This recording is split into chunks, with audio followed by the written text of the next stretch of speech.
नमस्कार, सुप्रभात, स्वागत, अभिनंदन सबरंग कार्यक्रम में आप सभी का। मित्रों, कहते हैं कि पानी से नहाकर आप लिबास बदल सकते हैं, जो कि हम रोज़ ही करते हैं। लेकिन पसीने से नहाकर आप इतिहास बदल सकते हैं। ये दूसरी पंक्ति ज़्यादा महत्वपूर्ण है मित्रों। आप में से अधिकांश नहा करके, लिबास बदल करके टीवी सेट के सामने बैठे हुए हैं। कुछ लोग अब नहा करके लिबास बदलने की तैयारी में भी होंगे। लेकिन बहुत महत्वपूर्ण है कि हम पसीने से नहाकर इतिहास बदलने की सुंदर संकल्पना, सुंदर भावना अपने जीवन के अंदर रखें। क्योंकि प्रतिदिन रोज़ लोग नहाते तो हैं, नए-नए कपड़े भी पहनते हैं, अलग-अलग कपड़े पहनते हैं, लेकिन पसीने से जो नहाता है, वो सचमुच औरों के लिए आदर्श बन जाता है, प्रेरणा का स्रोत बन जाता है। तो आप भी प्रतिदिन पसीने से नहाकर इतिहास बनाएँ, यही मंगल कामना लिए हुए आइए चलते हैं आज के सुंदर सुवाक्य की ओर।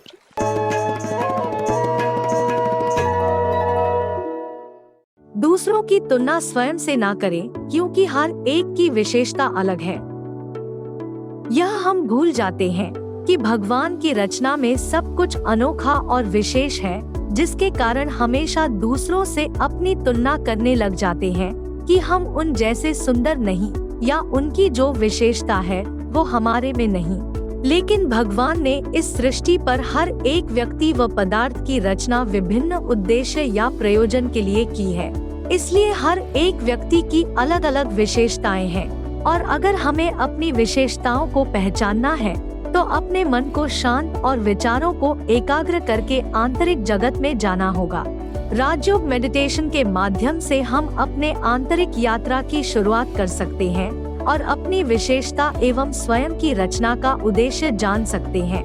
तो हमें सदा यह याद रखना है कि हम सर्वशक्तिमान परमपिता परमात्मा की संतान विशेष आत्मा है, और यही सफलता का महामंत्र है। मित्रों, पसीना बहाकर केवल आप इतिहास नहीं रचेंगे, केवल शिखर पर नहीं पहुंचेंगे, लेकिन पसीना बहा के आप संपूर्ण स्वस्थ भी रहेंगे। आपने देखा होगा कि जो लोग श्रम करते हैं, पसीना बहाते हैं, वो लोग तंदुरुस्त रहते हैं, और जो पसीना नहीं बहाते वो लोग बीमार हो जाते हैं। इसीलिए पसीना बहाना न केवल सफलता के लिए, लेकिन तंदुरुस्ती और सेहत के लिए भी बहुत आवश्यक है। इसीलिए जीवन का इसे एक अभिन्न हिस्सा बना लें। आप हमेशा स्वस्थ रहें, यही हमारी मंगल कामना रहती है। और मित्रों, आप जानते हैं कि आज वर्ल्ड कैंसर डे है। बहुत तेज़ी से कैंसर की बीमारी जो है सारे संसार में फैलती चली जा रही है।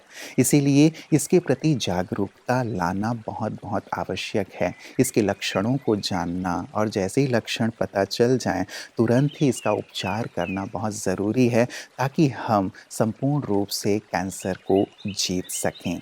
कैसे हम कैंसर पर ध्यान रख सकते हैं, कैसे सारे हमारी समाज को कैंसर से मुक्ति मिल सकती है, उसी पर आज एक खास प्रस्तुति आपके लिए लेकर आए हैं।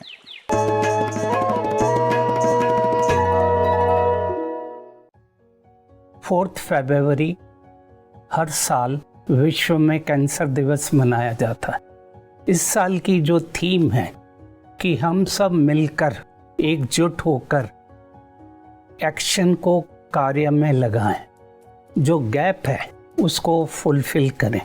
कैंसर का अर्थ ही है अनकंट्रोल ग्रोथ। जो सेल्स हैं एबनॉर्मल हो गए हैं, उनकी ग्रोथ जब होती है तो वो गठान, लंप, अल्सर बनाती है। कैंसर फैलता है, इसीलिए डेंजरस है। कैंसर के कई कारण हैं, जिसमें हमारी लाइफ स्टाइल मेन है और हमारा जेनेटिक स्ट्रक्चर है। जेनेटिक स्ट्रक्चर 5 to 10% है और लाइफ स्टाइल हमारी 90 to 95% है। हमारी लाइफ स्टाइल में मेजर आता है टोबैको, अल्कोहल आता है, हमारी डाइट आती है, हमारे इमोशंस आते हैं। अगर इमोशंस को भी हम प्रॉपर वेंटिलेट नहीं कर पाते, बाहर निकाल नहीं पाते, तो वो भी हमारे ट्रिगर मैकेनिज्म में बन जाते हैं। तीसरा है इन्फेक्शंस। कई तरह के इन्फेक्शन भी कैंसर का कारण बनते हैं। पूरे विश्व में इस समय महिलाओं में ब्रेस्ट कैंसर मोस्ट कॉमन है, सर्वाइकल कैंसर कॉमन है, बच्चेदानी का कैंसर कॉमन है। पुरुषों में, मेल में tobacco related cancer, lung cancer common है, आंतों का कैंसर कॉमन है, प्रोस्टेट के कैंसर कॉमन है। मेन आता है कि इस दिवस में हम कैंसर को कैसे कम करें और इस बीमारी से होने वाले नुकसान को कम करें। सबसे पहले है हमारा डाइट, खाने की स्टाइल। हमारे जो वेजिटेबल्स हैं, फ्रूट्स हैं, उनका हम ज़्यादा उपयोग करें।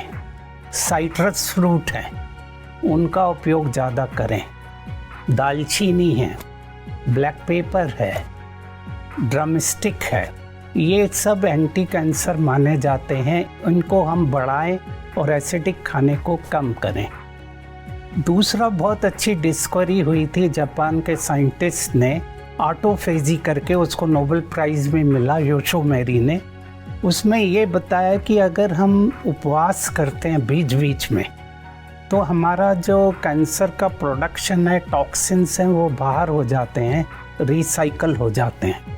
तो बीच बीच में हम ये भी करें, वैक्सीनेशन करें, जेनेटिक काउंसलिंग करें, एक्सरसाइज करें। और सबसे अच्छा इजी उपाय है राजयोगा मेडिटेशन का रेगुलर अभ्यास करें। अगर हम इसको नियमित करते रहते हैं तो बॉडी पर स्ट्रेस का लोड कम आता है, रिलैक्सेशन रिस्पॉन्स आता है, ऑक्सीजन सैचुरेशन अच्छा होता है, फ्री रेडिकल्स का फॉर्मेशन कम होता है, जिससे कि जो डीएनए में डैमेज है वो ठीक होने लगता है। आइए हम इस बीमारी को कम करें और हेल्दी रहें। मित्रों, जिनमें अकेले चलने के हौसले होते हैं, उन्हीं के पीछे काफिले होते हैं। आपने देखा होगा कि संसार के सफलतम लोग, चाहे वो किसी भी क्षेत्र के रहे हों, अकेले ही चले, और अकेले चल कर के उन्होंने एक ऐसा आदर्श स्थापित किया जिससे उनके पीछे काफिले चलने लगे कि वास्तव में यही सफलता का मार्ग है, यही सुख शांति का मार्ग है। तो हम अकेले चलने से कतराएं नहीं मित्रों। यदि हमारा लक्ष्य सुंदर है, श्रेष्ठ है, कल्याणकारी है, सबको सुख देने वाला है और मेरे अंतर मन से उस ओर चलने की आवाज़ आ रही है, तो मैं अकेले ही चल पड़ूं। क्योंकि जिन्होंने भी एक नई चीज़ की शुरुआत की है, उन्होंने प्रथमतः अकेले चल करके ही की है। बाद में लोग उनके पीछे जुड़ते चले जाते हैं, और ऐसा ही करते हैं हमारे विशिष्ट जन भी। आइए देखें विशिष्ट की बातें विशेष में आज हमारे साथ कौन से खास मेहमान हैं।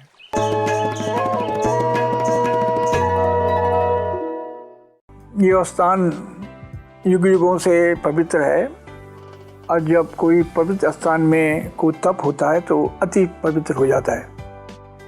यहाँ की जो वाइब्रेशन है, जो तरंगे हैं, वो तरंगे एकदम अध्यात्म से मिली हुई है। माउंट आबू में तो मैं 2-3 बार पहले आया, परंतु इस संस्थान में, इस महान तपस्थली में, जिसमें कि इसमें लाखों लोग अपने जीवन को, अपने आत्मा को शुद्ध कर रहे हैं और उस ब्रह्म ज्योति से मिलाने की मुक्ति लेने के लिए आ रहे हैं और अपने जीवन को सार्थक बनाने का प्रयास कर रहे हैं, ऐसे स्थान पर मैं पहली बार आया हूँ। सच्चिदानंद का अनुभव यहाँ प्रवेश करते ही होता है।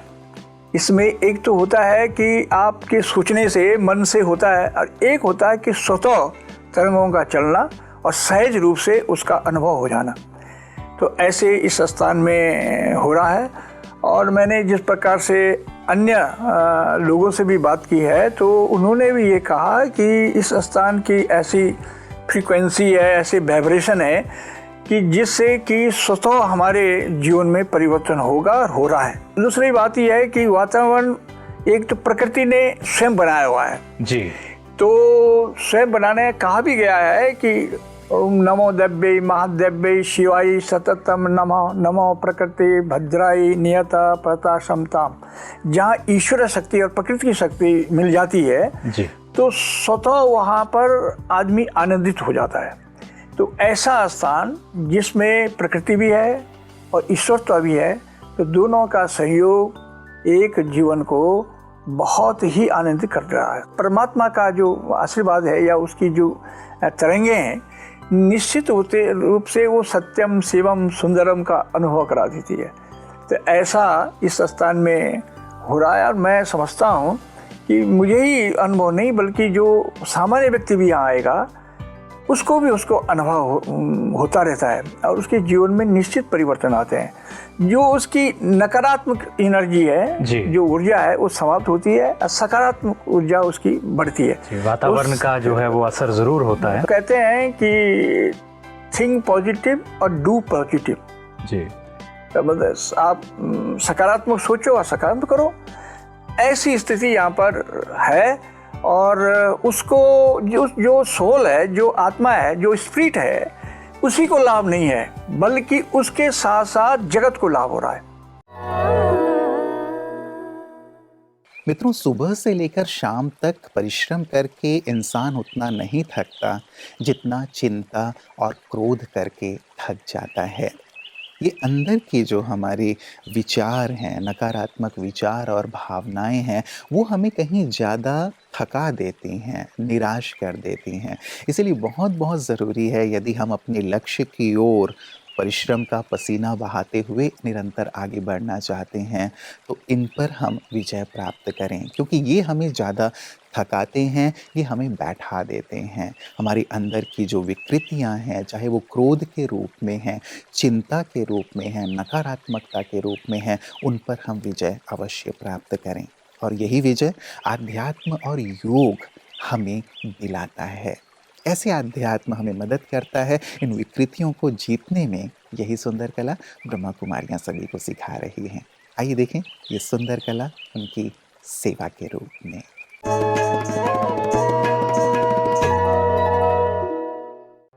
International book of honour England के चेयरमैन डॉक्टर दिवाकर सुकूल ने लंदन से आकर ब्रह्मा कुमारीज की अंतर्राष्ट्रीय मुख्यालय माउंट आबू में राजयोगिनी दादी रतन मोहिनी जी, संस्था के अतिरिक्त मुख्य प्रशासिका बीके जयंती दीदी तथा संस्था के एग्जीक्यूटिव सेक्रेटरी बीके मृत्युंजय भाई को international book of honour award से सम्मानित किया।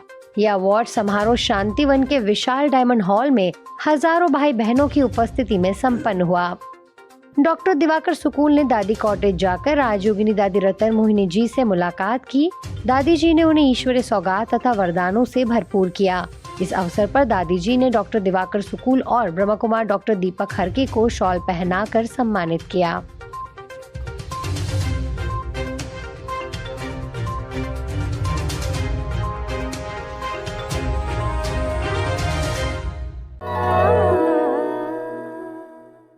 मित्रों, किसी ने कहा कि आप धन से अमीर हों या ना हों, लेकिन मन से ज़रूर अमीर बने, क्योंकि आप मन से अमीर होंगे तो निश्चित रूप से धन भी आपके पास आ ही जाएगा। कई लोग धन से अमीर होते हैं लेकिन मन से गरीब होते हैं, उनका धन किसी काम नहीं आता या धन उनसे दूर चला जाता है, लक्ष्मी जी रूठ जाती हैं।